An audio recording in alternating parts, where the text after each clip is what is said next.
wa ala alihi wa sahbihi wa mawalah.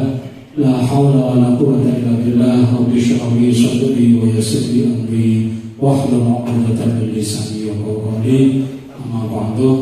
Para bapak-bapak, istri-istri karyawan PMT Ugd Nusantara, cabang Blitar, wabil khusus dengan kepala cabang PMT Ugd Nusantara, ingkang tansah kula hormati.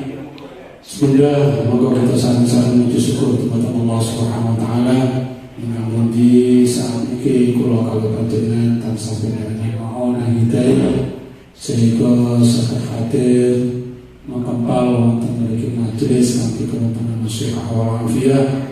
Mugi-mugi perkembangan kita saat ini dadosaken tambahan amal kang shalihah maqbul indallah manfaat fid din wad dunya wal akhirah. Amin amin ya rabbal alamin. Sallallahu alaihi kita sakit ketemuan junjungan kita Nabi Agung Muhammad Rasulullah sallallahu alaihi wasallam. Para sahabat-sahabat yang kehormati, maka sadaripun acara peringatan Maulid Nabi Muhammad sallallahu alaihi wasallam yang diikuti oleh seluruh karyawan PMT Ugd Nusantara cabang Blitar dan sekaligus alumni dan dari Pondok Pesantren Sukogiri. Kita mulai dengan pembacaan surat Al-Fatihah dengan harapan mudah-mudahan acara pada siang hari ini mendapatkan ridho dari Allah Subhanahu wa taala dan berjalan lancar tanpa ada halangan sesuatu apapun. Dan mudah-mudahan apa menjadi niat hajat kita khususnya PMT Ugd Nusantara yang ada di wilayah Blitar senantiasa mendapatkan hidayah bimbingan dari Allah Subhanahu wa taala, dijauhkan dari hal-hal yang sifatnya bertentangan dengan ketentuan yang telah ditentukan oleh pengurus PMT Ugd Nusantara. Ala hadhihi wa ala kulli shalihah biidznillah wa ridallah bi syafaati Rasulillah sallallahu alaihi wasallam. Al-Fatihah. A'udzu billahi minasy syaithanir rajim. Bismillahirrahmanirrahim. Alhamdulillahi rabbil alamin arrahmanir rahim maliki yaumiddin. Iyyaka na'budu wa iyyaka nasta'in. Ihdinas siratal mustaqim. Shiratal ladzina an'amta 'alaihim ghairil maghdubi 'alaihim waladdallin. Dan selanjutnya kami serahkan kepada panjenengan Bapak Gubernur untuk membacakan kitab musyawarah. Kepadanya kami haturkan.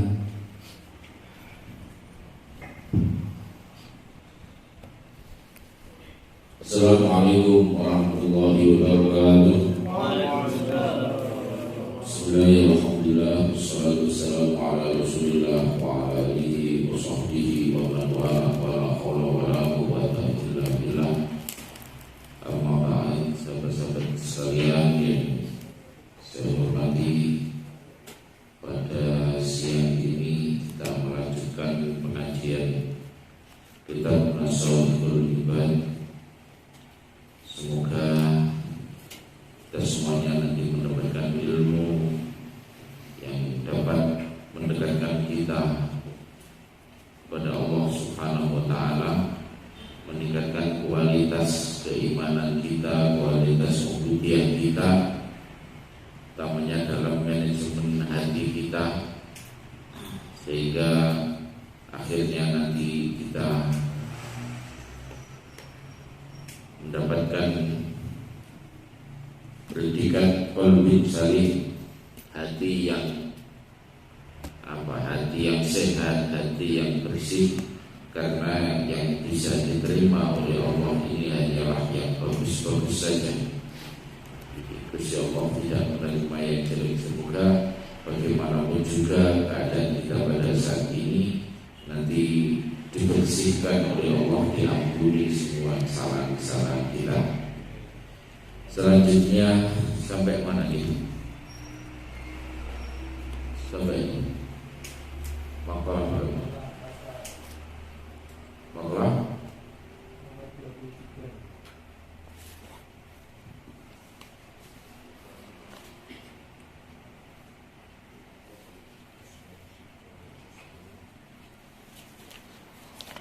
23. Bismillahirrahmanirrahim.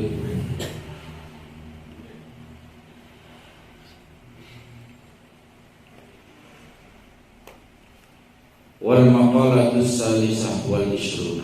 Wal maqalatu tawi dawuh as-salisatu kang nomor 3 wal ishruna lan 20. Iku kila dawuhaken harakatut ta'ah dalilul ma'rifah. Kama anna harakatal jismi dalilul hayat. Harakatut ta'ati utawi obah krana nglakoni taat, gerakan kita menjalankan taat iku dalilul ma'rifati, nuduhaken maring ma'rifat. Kama anna harakatal jismi kaya oleh sak temene obahe awak iku dalilul hayati, nuduhaken anane sifat urip.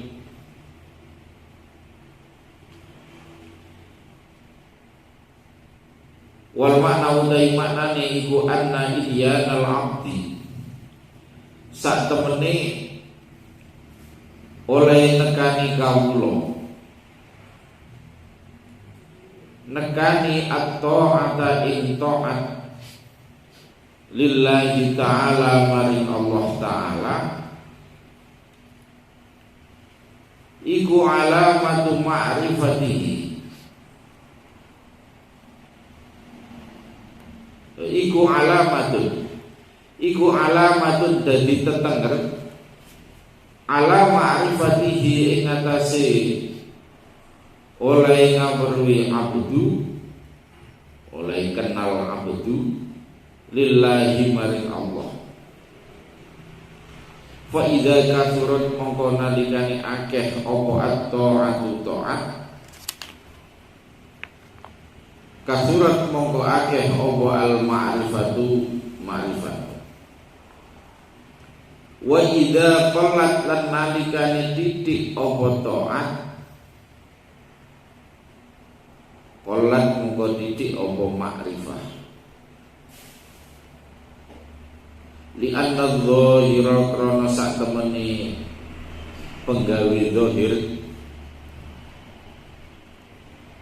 iku mir'atul batini, iku mir'atul batini kocone anggota batin, atau apa kaca itu cermin yang menunjukkan batin. Jadi di sini fil ini mengibaratkan bahwasanya taat itu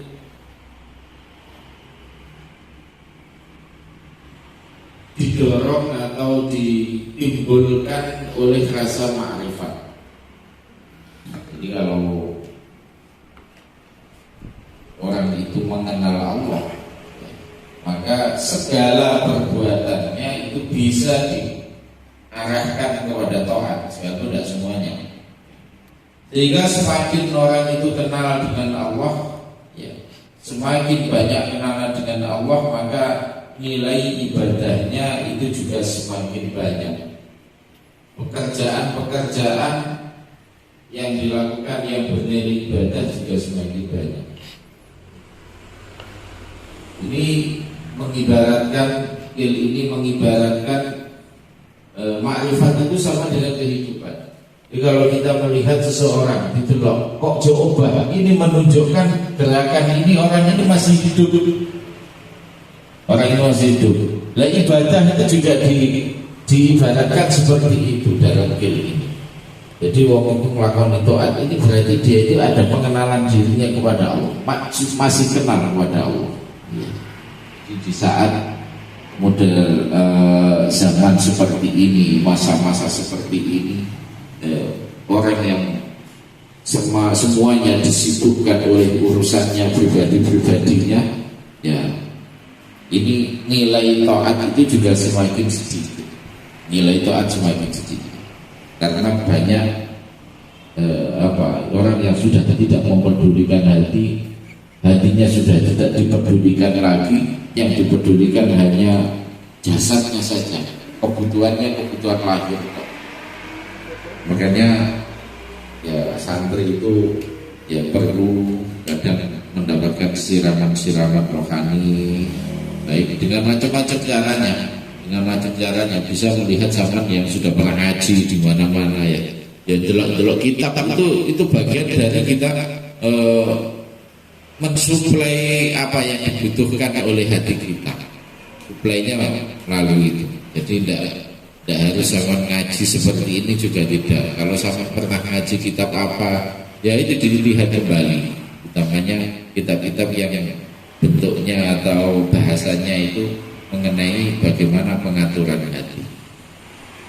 Kalau kita melihat di tayangan TV, tayangan di Facebook, tayangan di YouTube dan seterusnya, kadang kita ini menerima informasi itu tidak bisa menyeluruh, kan? Karena biasanya postingan-postingan itu ya disampaikan yang sesuai dengan keinginan atau misi dari yang menyampaikan itu.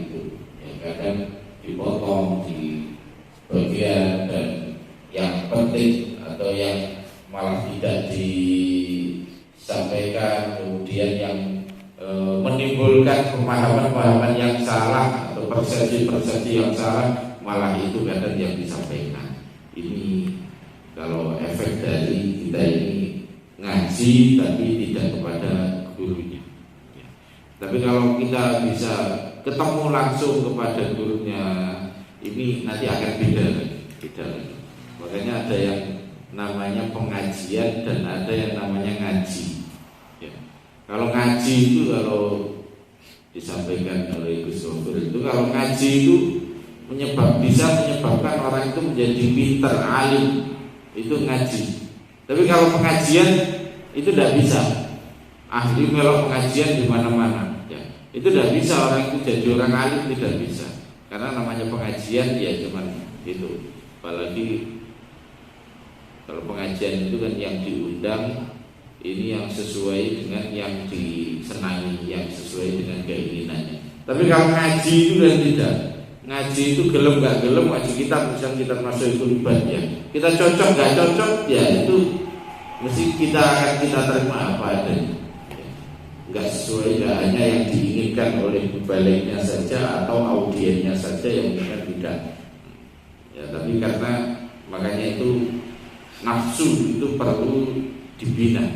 Nafsu itu enggak harus dituruti. Karena kalau kita ngaji, yang disampaikan oleh Pak Guru atau yang disampaikan oleh kiai ini ya sesuai dengan apa yang diinginkan, sesuai dengan temanya dan seterusnya. Nah ini berarti ini ada dorongan nafsunya. Tapi kalau kita ngaji kitab nih, kita ngaji mulai awal sampai khatam kan.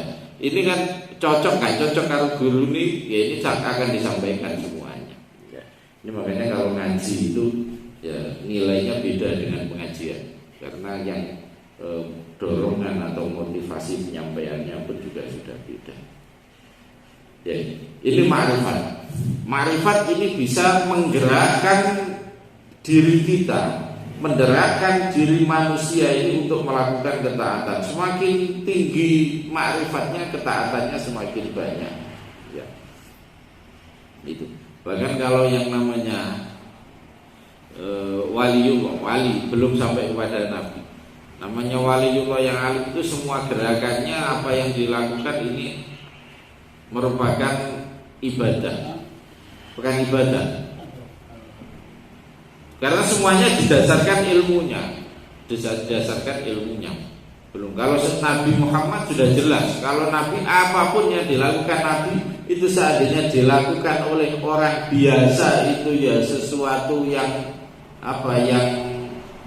bukan ibadah, tapi dilakukan oleh Nabi bisa menjadi ibadah. Contohnya makan misalnya, Ya. Nabi itu makan, kelihatan makan. Ini kalau orang kita makan ya biasa makan. Tapi Nabi makan itu bisa menjadi ibadah. Kenapa? Misalnya kanjeng Nabi makan dilihat oleh orang banyak. Nah itu bisa jadi ibadah. Caranya makan kanjeng Nabi begitu. Waktunya makan kanjeng Nabi begitu. Makanya Nabi pakai 3 jari. Ini jadi syariat, jadi tuntunan umat sedunia karena diceritakan. Kanjeng Nabi pas waktu begini, ini kanjeng Nabi dahar. ini menjadikan suatu berarti begini ini boleh kan? Itu Kanjeng Nabi.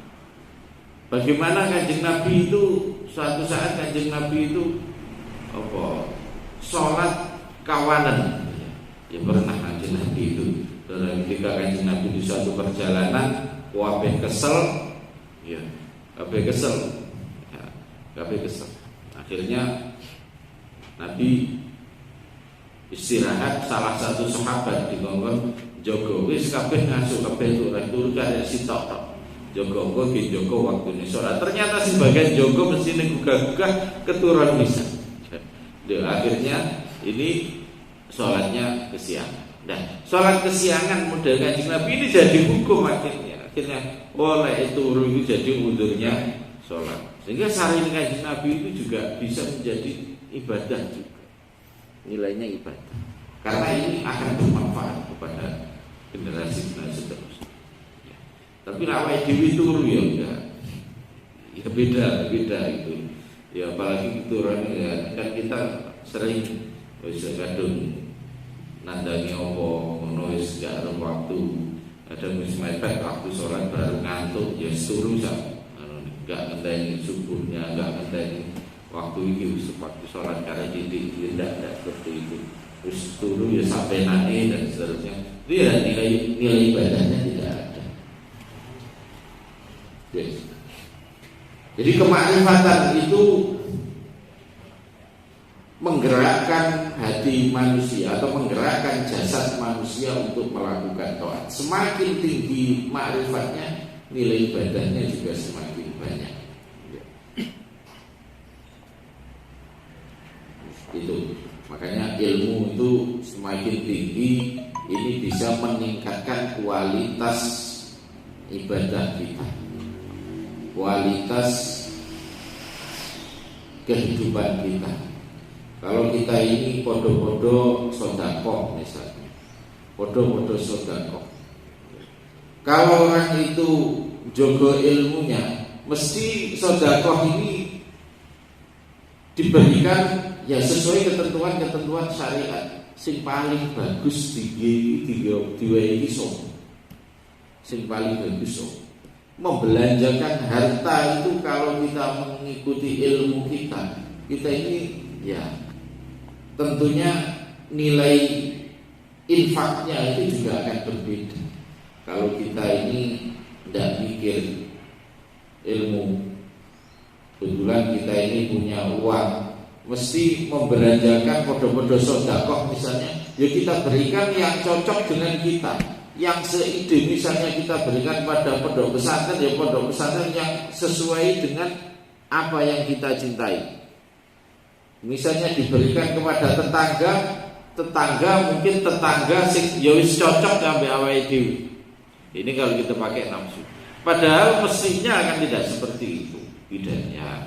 Misalnya kita lihat bagaimana nanti kebutuhannya. Oh, tonggoku iki ora tahu yang omahku, tapi iki jadi hidupnya susah. Hidupnya susah. Sing sitoke iku hidupnya enggak susah tapi raket sampai awake dhewe. Kira-kira oleh awake dhewe arep ater-ater arep sedekah itu kira-kira diweni sapa? Nah, kan gitu. Ya, ini kalau kita melok ilmu awake dhewe itu mesti yang paling membutuhkan sekalipun enggak cedek ya awake dhewe. Tapi apakah kita pernah melakukan seperti itu? Kadang kan tidak, orang tahu nyopor ini malah kadang ini tanduran jadi rusai. Produksi rapat direken terus kemudian mangani tanduran saya kira aku selamatan ya nyapo kok tak kirim ya sekaliannya aja. Padahal ini kadang kita sering mengikuti nafsu. Kalau demikian ini nanti bisa-bisa amal kelihatannya ini menjadi ibadah, kelihatannya ini dohirnya ibadah, bisa-bisa ini nanti nilainya tidak menjadi ibadah karena ini berdasarkan nafsu. Makanya ada pernah diceritakan itu ada sahabat perang dengan orang kafir. Terus arep mata ini karek bacok netok itu enggak sido. Kenapa kok enggak sido? Baru ditakon, aku pun emosi. Ketika aku arep bacok itu terus timbul rasa emosi, terus pegel kan akhirnya enggak sido. Takut nanti membunuhnya ini tidak lillahi ta'ala, tapi karena nafsu, emosi kayak gitu. Mata ini musuh dulu, karena emosi itu sahabat tidak udah ini. Ya, lah kalau kita ini kapan? Ya, kadang sing jadi guru, ngukum santrinya, ngukum muridnya itu juga dengan emosi. Padahal emosi itu tidak boleh. Mata ini wong kafir emosi bisa menggugurkan pahala, apalagi ngukum muridnya kok dengan emosi. Masya Allah itu namanya. Ya, angel ini konten itu angel. Ya, tapi kalau orang ma'rifat itu kan tidak seperti itu. Orang yang ma'rifat semuanya didasari karena kasih sayang, karena ini ya ibadah. Jadi ada kalau aku ki mulang ya ibadah. Ya, mulang ibadah. Karena mulang itu ibadah ya tentunya harus disesuaikan dengan kehendak Allah, aturan Gusti Allah. Tidak sama sekali tidak menuruti emosi. Gitu. Makanya taat itu digerakkan oleh makrifat, bukan digerakkan emosi. Sehingga kalau pekerjaan itu sekalipun ketoke ngono ibadah, kalau digerakkan oleh emosi ya bisa jadi tidak bernilai ibadah. Sekalipun bentuknya sholat misalnya, baca Quran misalnya, tapi tidak didasari oleh makrifat, ini bisa tidak menjadi ibadah. Bisa tidak menjadi ibadah. Maca Qurannya kok, maca Quran ya karena aku ingin tak sugih sisanya ini tanggane misalnya, maca waqiah sedikit ya. Nah, karena apa? Aku panas adikku tonggoku iso tuku mobil misalnya. Ya, akhirnya baca waqiahnya tidak karena itu tadi untuk meningkatkan emosi. Kalau nyambut gawe jadi apa nyambut gawe?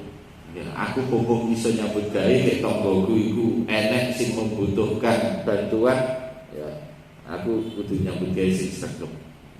Boy iso bantu tanggoku sing butuh nyekolahne anake dan seterusnya. Nah, ini sekalipun kita penggawean ini kembali urusan dunia, ini bisa menjadi penggawean ini mendapatkan pahala.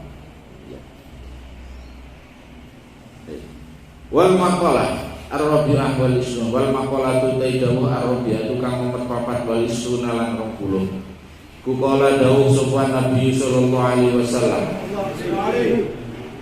aslu jami'il khotoya utawi dasare sekabehane pira-pira kelumputan kesalahan iku hubbud dunya, demen dunya. Wahya utawi adunya iku ma barang zada kang tambah apa ma, zada kang tambah apa ma minal hajati saking kebutuhan. Wa aslu jami'il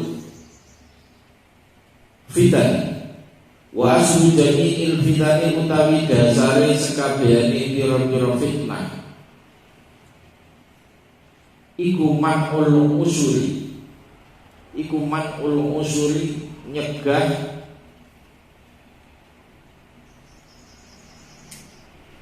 iku man'ul usuri nyegah maringaken 1/10 bondo wazakati lan zakat. Ya, sebenarnya ini zakat itu lebih umum daripada usur. Usur ini bagian dari zakat. Nanti silakan. Wa hadza min aqil 'ami 'ala al-qasi wa hadza utawi man'ul usuri wa zakat. Iku min aqil 'ami saking ngatofaken lafaz kang umum. Iku min aqil 'ami saking ngatofaken lafaz kang umum 'ala al-qasi ngatasi lafaz kang khusus. Lafaz zakat itu umum. Zakat itu kan ada yang 2,5%, ada yang 1/4 dari 1/10, setengah dari 1/10, 1/4 dari 1/10 kan ya 2,5. Setengah dari 1/10 nisful usur. Itu zakat. Ada yang hitungannya kalau sapinya itu 30, zakatnya 1. Sebenarnya ada pakai hitungan per ekor.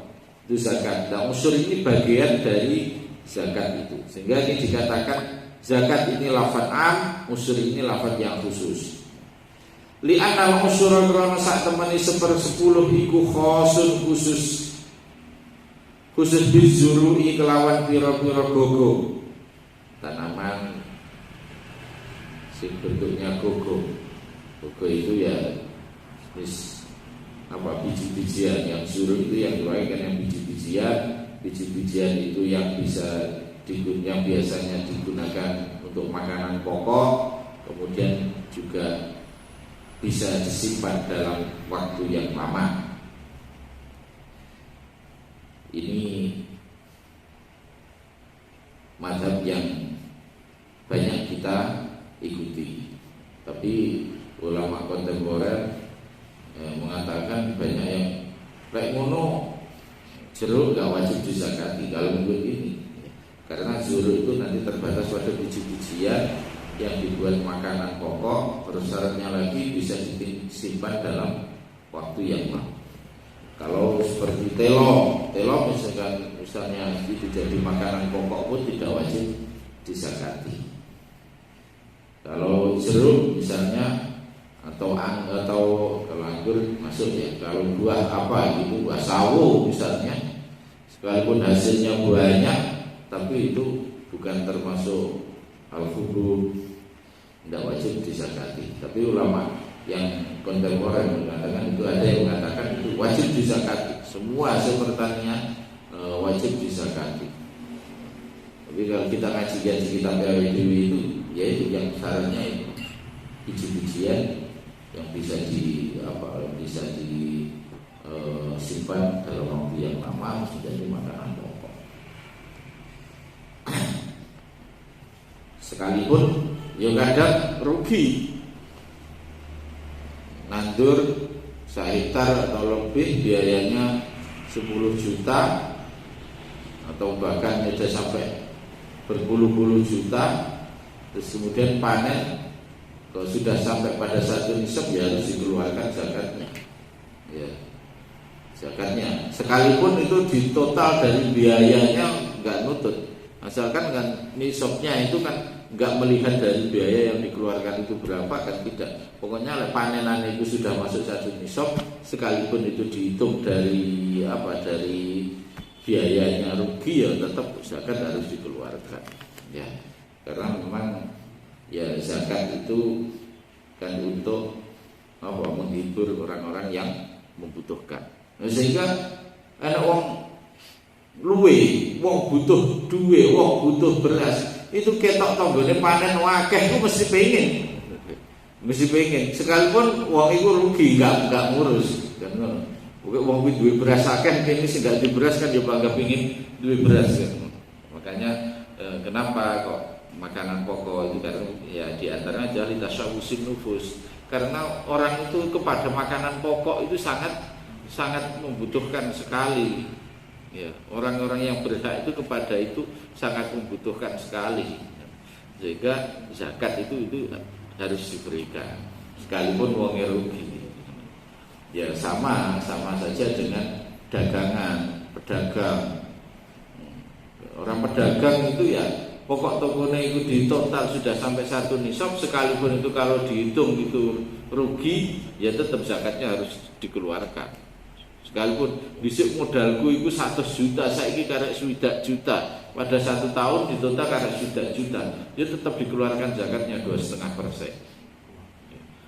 Karena yaitu wong itu ngesne enek bondo, orang-orang yang berhak itu, yaitu kepingin. Nah untuk itu ya kudu wong sing membutuhkan ya harus dikasih. Sekalipun kowe rugi kan duitmu jek akeh kan. Ya. Lah kono masih enggak rugi, kono enggak duwe ya dikeki. Ya ini filosofinya seperti itu zakat itu. Tapi ya bagaimanapun juga kehidupannya itu ya sebagai wong ketitipan bondo akeh ku luwih penak timbangane sing kekurangan. Wis ngono ta ya. Salah itu. Yang jadi juragan kan dia ngomong, juragan itu belum tentu tiap bulan badi, tapi jenenge karyawan ya bangga kudu digaji. Karyawan itu butuh kan. Karyawan itu butuh. Gak pandang kejujuran yang rugi apa bupati. Pokoknya karyawan itu sampai gaji bayar. Ya Allah. Wa zakatu zakat iku syamilatun mengku mencakup lidzalika maring mengkon-kono zuro wal zakatin naqdi lan maring zakate maswera wal an'ami lan pira-pira raja kaya ternak wali zakatil badani lan maring zakate awak zakat fitrah ya. Oleh zakat itu kan umum ya. Sehingga di sini disebutkan tadi semua kejahatan itu asalnya adalah cinta kepada dunia. Dunia itu apa? Dunia ini adalah kelebihan dari yang dibutuhkan. Kalau kita ini makan satu hari 2 piring 3 piring kan wis cukup sak piring rego piro paling 10.000 wis lumayan wis mangane wae dhewe iki wis ngono rego 10.000 kan wis cukup ya. Sehingga apa kalau satu hari ya 30.000 untuk kita untuk kita iku lek tukunya warung lek masak kira-kira enggak sampai 20.000 bisa jadi saoma. Jadi lek dihitung 20.000 bisa jadi saoma. Berarti kalau satu bulan kan cuma 600.000. Kok wong iku mangane wis cukup blonjo 600.000 satu bulan, tidak ada kejahatan. Karena wis butuh lebih dari itu. Nah ini akhirnya kejahatan ini muncul. Baju cukup 1 tahun 2 kali tuku baju. Cukup itu.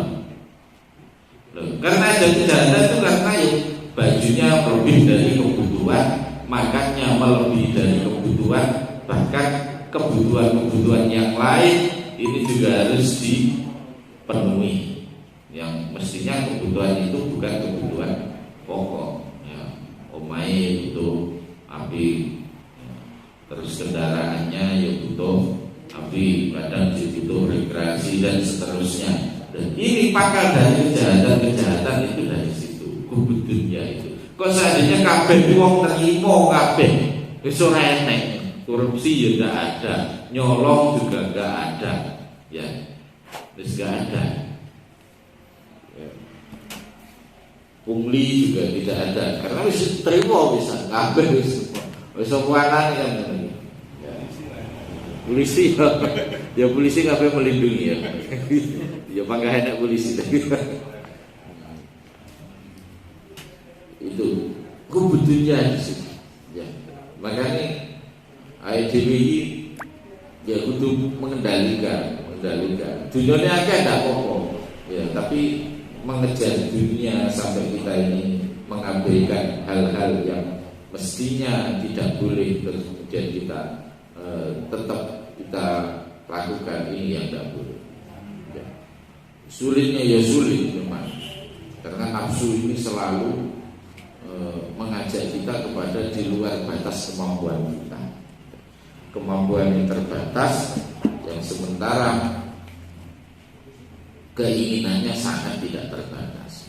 Karena itu tadi masih kita punya hubud dunia itu ya. Semuanya punya, semuanya, tidak ada yang tidak punya, tidak ada yang tidak punya. Ya entah nanti kalau salah situ ada sih jadi waliullah, tapi sekarang belum. Ya boleh orang khatam nasyidul ibad terus enak sih. Ya diangkat jadi wali, jadi wali apa ya. Wal maqalah utawi maqalah al-khamisatu kang nomor 5 wal isruna lan 20 iku kila den dawuhaken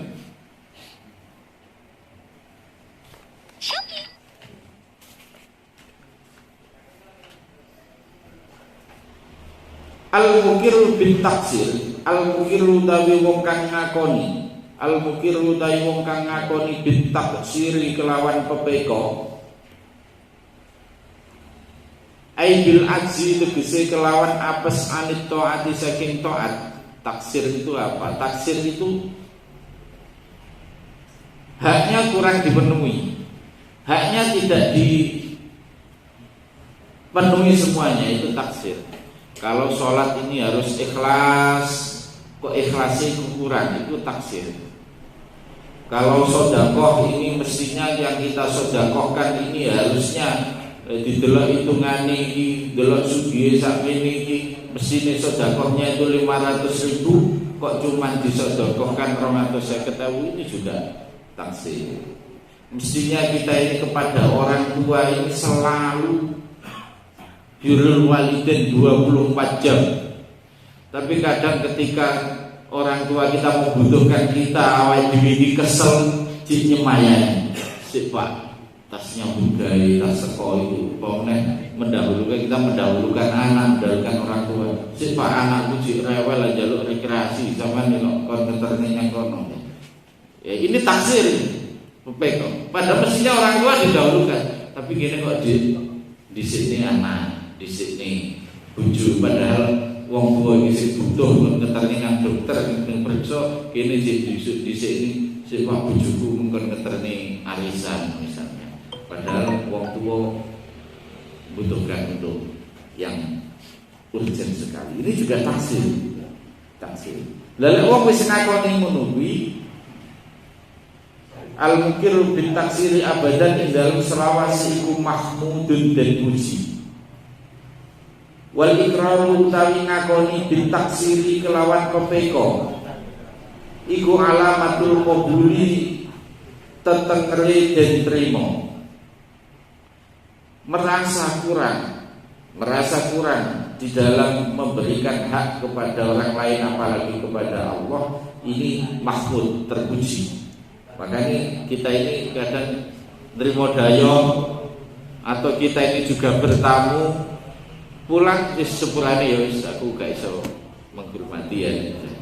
Bentaksir ngakoni ngono iku terpuji, baik.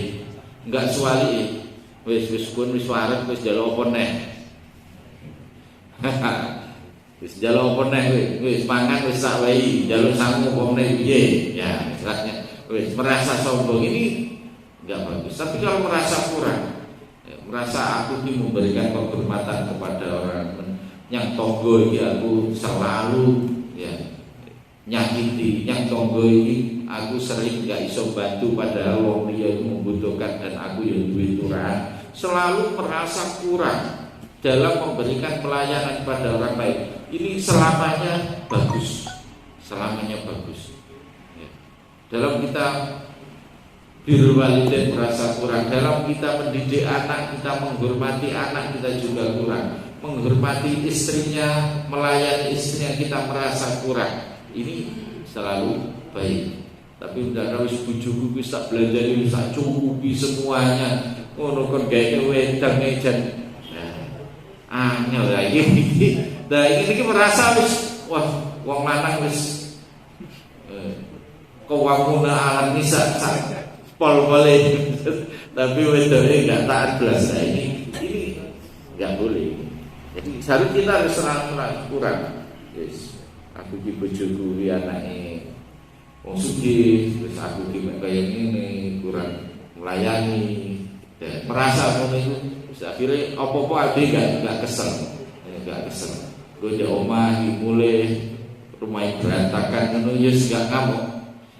Lah nek iki merasa wis blonjone wis cukup, kan cukup, enak mulai jangan entek ngono wis ngamuk, bojone digoleki. Ning kamar-kamar digoleki terus ana nunjuk turu digetaki. Ya.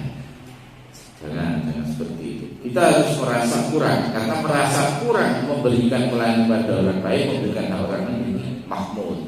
Dan kalau di dalam ibadah merasa kurang sempurna ibadahnya, ini tanda-tandanya kalau ibadahnya itu diterima. Li'annahu krono sak temene ikrar iku isyaratun isyarah.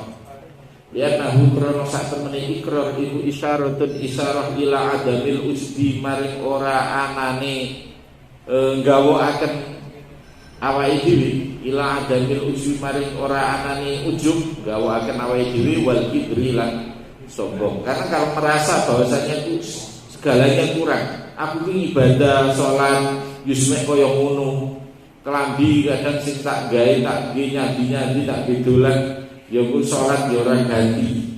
Kadang malah sing nggih lunga karo dhewe sholat iku apian sing nggih lunga, sing nggih sholat mari dhewe macul, mari dhewe yang kadang sholat ya ora ganti. Ya misalnya ngerasa ngono iki, ngerasa ibadah iku kurang banget, khusuke kurang, ya. Jamu tamu wis saeneke dhewe dan seterusnya, merasa kurang seperti itu, ini menandakan bahwasanya orang itu tidak ujub, tidak sombong, dan kemungkinan ibadah yang model demikian ini untuk diterima ini sangat besar daripada merasa ibadahnya telah sempurna. Ya. Mungkin begitu saja yang bisa saya sampaikan. Semoga ya tambah lambat laun kita ini bisa menata hati kita untuk lebih dekat kepada Allah, sehingga kualitas keimanan kita, kemakrifatan kita juga meningkat di sisi Allah Subhanahu wa taala. Ya Allah wa fiqh